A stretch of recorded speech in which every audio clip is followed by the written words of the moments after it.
Well, my grandmother's brother died at the end of October. He was 40 days old the other day. In general, I went here to visit my parents. Until the morning and stayed. And in the morning I was woken up by a phone call. In my sleep, I hear my grandmother in her room talking to a relative who couldn't come to the wake. The usual old woman's phone chatter, who came, how the nun read, well, and other rubbish are carried. And then my grandmother gives out a phrase, I understand, she answered the question.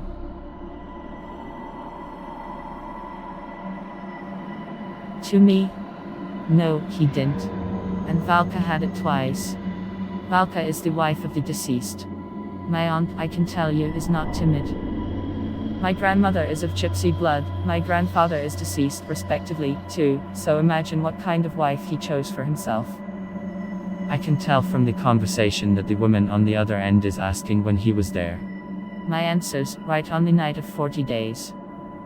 Valka told me, I was just going to bed when I heard footsteps in the hall. I put a chain around the door that leads to the house. I did not lock it. There is no one to be afraid of. We have lived here all our lives. Then I heard the door to the hall open and someone walked down the corridor. Confidently so. But quickly. I knew immediately that he had come. And my grandfather had a habit when he was alive. Tea in the morning. I still remember from my childhood, when all our horde stayed with them for the night. And he did everything himself. She gets up in the morning, prepares everything and shouts to her, Valka, get up to drink tea. So here it is on this night.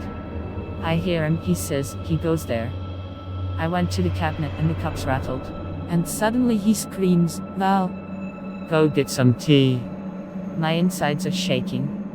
I sit, neither alive nor dead from fear. And she told him, what kind of tea, honey? It's night outside. Not so much to him, but to myself, to dispel the fear. And I hear him approaching the room. Opening, the door jerked, the chain tightened, and the quiet voice of the deceased, can I come in? I don't know where the courage came from, but I shouted at him, no. Once you've left me, don't come back.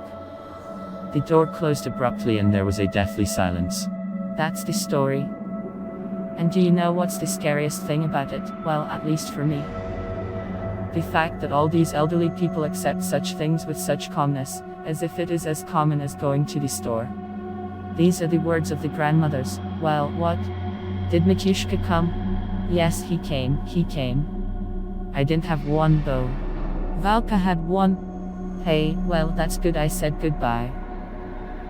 It's just such a harsh certainty that the dead are coming, even waiting for them, and this should be taken for granted, that a dead person should come to you, you will see him, talk to him, and this is good, this is the way it should be, and I was thrown out of the rut that morning.